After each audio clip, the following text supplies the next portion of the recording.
In March 2005, Tian's group held a reward ceremony on Anza Beach, Indonesia.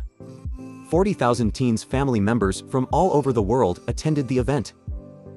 The crowd cheered as over 100 national flags of participating countries waved. Chairman Lee Jin-yong arrived by helicopter. He attended the ceremony. Today, I bring the feelings and spirit of Tian's people around the world to Indonesia, and today, the most crucial thing.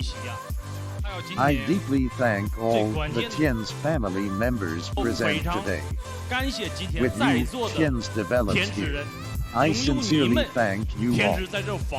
I am very grateful to all the friends present today, because you braved the heavy rain, and with firm confidence, you stood firm and insisted on holding this event.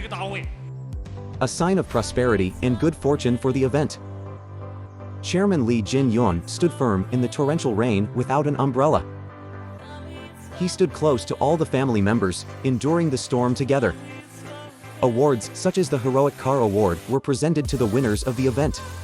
Luxury Yacht Award, Private Jet Award, and Luxury Villa Award. Without experiencing the storm, how can we see the rainbow? Tian's determination in the face of difficulties has inspired family members around the world. In 2006, not only in Indonesia, over 100,000 people attended the 11th anniversary conference. But in the development that followed, we moved forward without looking back. Hand in hand with all partners, we ventured into the world, creating a global alliance.